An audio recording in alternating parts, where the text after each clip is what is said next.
So good morning, everyone. So I'll be taking you through how to complete your DS-160 form today.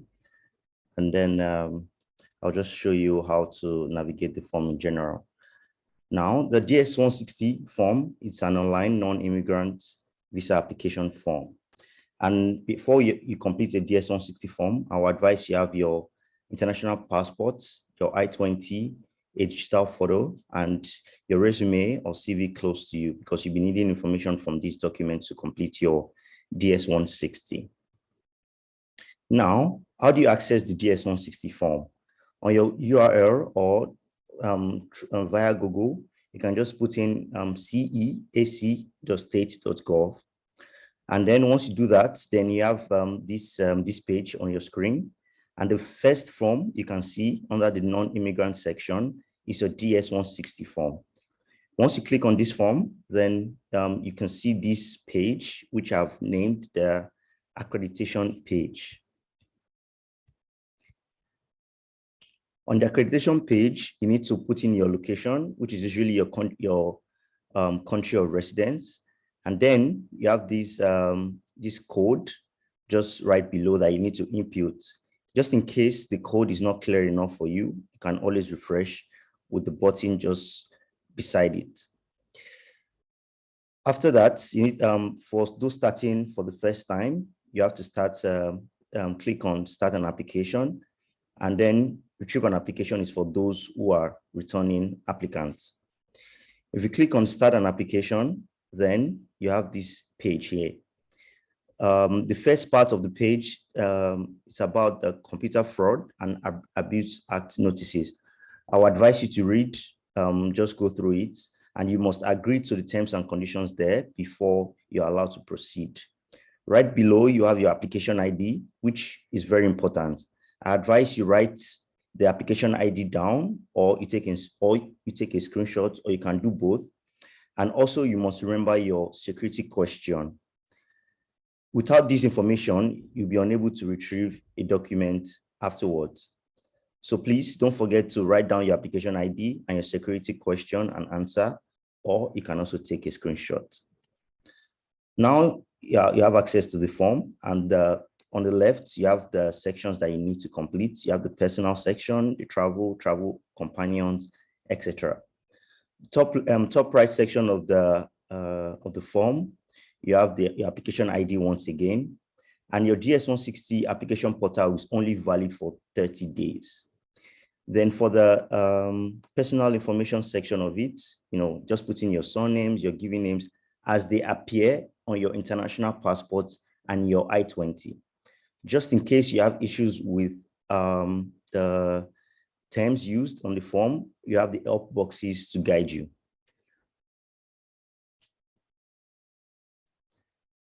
Then you proceed. But before you proceed to a new page, always remember to save. Because if you don't save, you can, for some reasons, network problems and all of that. If you don't save and there's an interruption, then you might have to start all over again. So you have, I believe this page is self-explanatory. You just need to put your sex, marital status, date, and place of birth. Then you move to the next page, which is personal information 2. You select your country. Do you hold or have you held any nationality other than one indicated above, or nationality?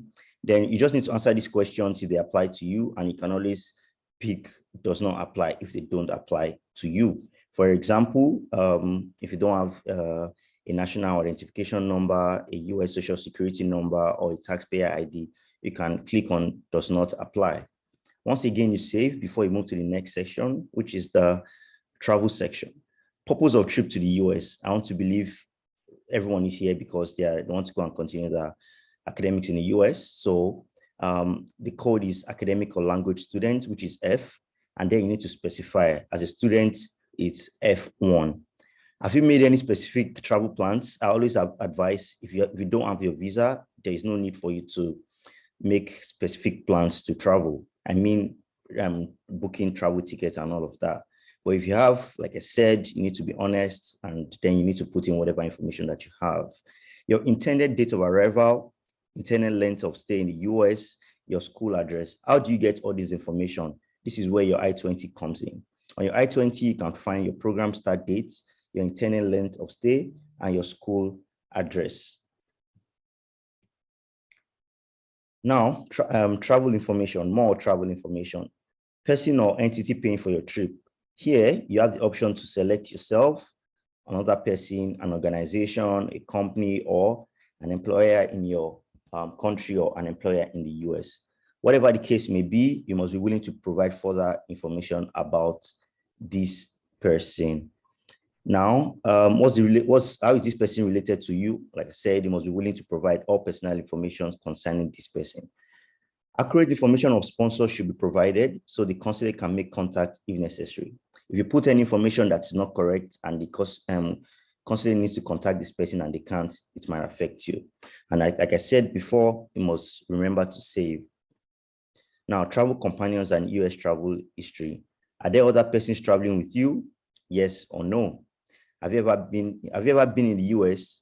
Yes or no? Have you ever been issued a US visa? Yes or no? Have you ever been refused a visa? Yes or no? Once again, whatever the truth is, it's on the system. So you don't need to lie about anything. If you have been denied a US visa before, please, you don't have to say you have not been, no matter whatever the circumstances are, please be honest. Save, and you can move to the next page. Now you need to provide your address and phone information. Your primary phone number should be included, and please, any information or any contacts that you don't really use or you don't really check, like your email, you don't have to include them as your primary contact. Your email address should be the email address you constantly check. Have you ever used any other email address in the last 5 years? Then you can include all of that ones. Now, your social media, you might want to do a social media cleanup before you complete this section, because you need to provide your social media handles, your Twitter name, your Twitter handle, LinkedIn, Facebook, as the case may be. Once again, you need to be honest, and before you submit your DS-160 form, in fact, before you complete this social media section, please try to do a social media cleanup. Save, and you move to the passport section. Under the passport's document type, is regular that applies to you, and your passport document number or travel document number. Please put in your passport number. And I'm going to say, please be very careful when you're putting in your passport number. Be careful between putting a 0 or an O. You must be very careful. Once again, any mistakes might cost you. Now, all this other information on this screen can be found on your passport. Have you ever lost a passport or had one stolen? Please be honest, yes or no. If it's yes, then you must be willing to provide further information.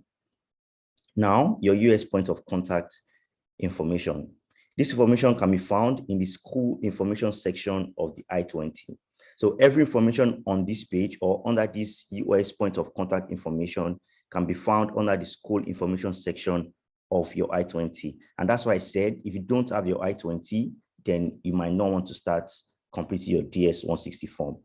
And if you already have an admission and you tend to enroll and you don't have your I-20 yet, please contact your school official to get your I-20 as soon as possible. Once again, don't forget to save. Family information and work experience. You should provide your father's full name and date of birth and your mother's full name and date of birth. If you do not know, there's an option there for you.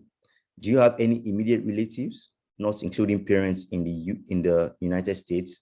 Like you can see on the screen, the definition of immediate relatives here include fiancé, husband or wife, son or daughter, brother or sister.